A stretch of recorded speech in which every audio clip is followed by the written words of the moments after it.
पुणे शहरातील वाहतूक कोंडीचं केंद्रबिंदू असलेला सावित्रीबाई फुले पुणे विद्यापीठाचा हा चौक आहे आणि या ठिकाणी आजपासून ट्रॅफिक कमी होण्यासाठी वाहतूक कोंडी कमी व्हावी याच्यासाठी उपाययोजना ज्या आहेत त्या राबवल्या जाणार आहेत। आपण जर बघितलं तर या संपूर्ण मुख्य चौकात फ्लायओव्हर असेल, मेट्रोचे पिलर्स असतील, या विकास कामांचं काम चालू असल्यामुळे सातत्याने वाहतूक कोंडी जी आहे ती गेल्या काही महिन्यांपासून आपल्याला होताना दिसते आणि याच वाहतूक कोंडीला पुणेकर जे आहेत ते अनेक पद्धतीने त्यांचा जो रोष आहे तो सोशल मीडियाच्या माध्यमातून असेल किंवा माध्यम प्रतिनिधींपर्यंत पोहोचवत आहेत।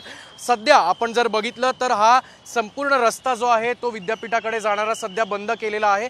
तुम्हाला जर विद्यापीठात जायचं असेल तर चतुशृंगी पोलीस स्टेशनमधनं आतमध्ये जी मिलेनियम गेट आहे त्या गेटमधून तुम्हाला आतमध्ये प्रवेश दिला जाईल।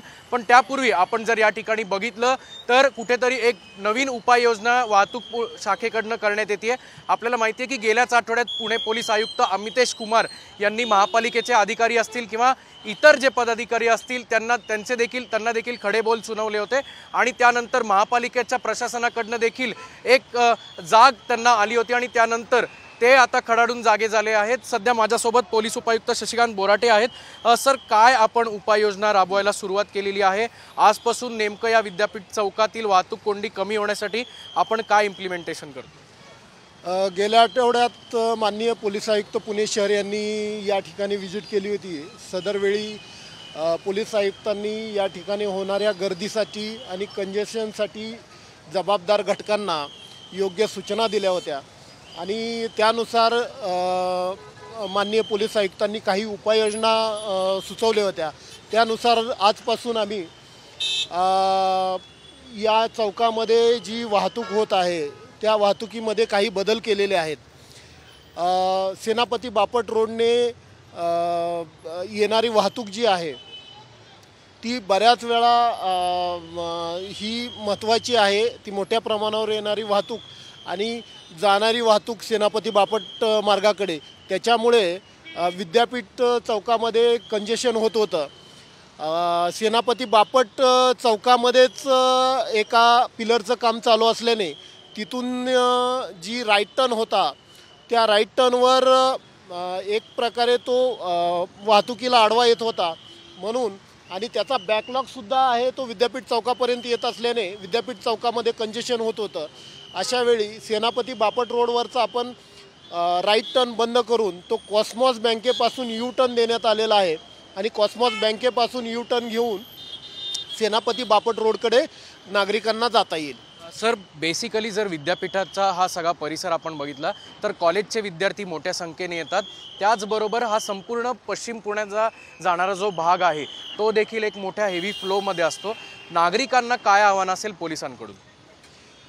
नागरिकांना आव्हान असेल की ज्यांच्या कामाव्यतिरिक्त इतर वेळी जी कामाच्या ठिकाणी जाताना जी गर्दी असती ती वेळ टाळून तुम्ही इतर वेळी बाहेर पडलं तर कामाच्या वेळी नागरिकांना सोयीस्कररित्या कामावर पोचता येईल आणि या अनावश्यक जी गर्दी या चौकामध्ये होती ती होणार नाही। याशिवाय वाहतूक विभागाने आता जे बदल केलेले आहेत त्याचं पालन जर नागरिकांनी केलं तर जे कंजेशन होतं आहे त्याच्यामध्ये बराच अंशी जो प्रकार आहे तो रॉंग साईड येणाऱ्या वाहनांनी केला जातो। त्याच्यामुळे एक किंवा दोन लेन बंद पडतात आणि एक किंवा दोन लेन बंद पडणं त्याच्यामुळं ट्रॅफिक कंजेशन जे होतं आहे त्याच्यामुळे नागरिकांना एक आव्हान आहे की त्यांनी रॉंग साईड टाळावी आणि वाहतूक विभागाने जे नोटिफिकेशन दिलेलं आहे त्याचाच वापर करून आपण पुढे जावं अशी नागरिकांना आवाहन करण्यात येतं। आपण बघू शकतो की विद्यापीठ हा चौक जो आहे तो पुणे शहरातील एक मोठा आणि खरं तर नेहमीच वाहतुकीसाठी गजबजलेला हा संपूर्ण परिसर असतो। पुण्यातील पश्चिम भागात म्हणजे जो औंध असेल, पाषाण असेल या ठिकाणी हे रस्ते जातात। त्याचबरोबर सगळ्यात महत्त्वाचं म्हणजे या ठिकाणी सावित्रीबाई फुले पुणे विद्यापीठ आहे, त्यामुळे जवळपास दिवसाला 15 ते 20 लाख वाहनं जी आहेत त्या या रस्त्याने जात असल्यामुळे वाहतूक कोंडी जी आहे ती सातत्याने या ठिकाणी आपल्याला होताना पाहायला मिळते। नव्याने उपाययोजना ज्या उद्यापासून आजपासून राबवल्या जाणार आहेत त्यामुळे या ठिकाणची वाहतूक कोंडी कमी होते का नाही हे पाहणं महत्त्वाचं ठरणार आहे। कॅमेरामन किरण काजेसह अक्षय बडवे, साम टीव्ही न्यूज, पुणे। देश विदेशातील प्रत्येक घडामोडींचे लाईव्ह अपडेट मिळवण्यासाठी आता साम टीव्हीच्या सर्व सोशल मीडिया प्लॅटफॉर्मला लाईक, फॉलो आणि सबस्क्राइब करा। तसंच सर्व नोटिफिकेशनसाठी बेल आयकॉन प्रेस करायला विसरू नका.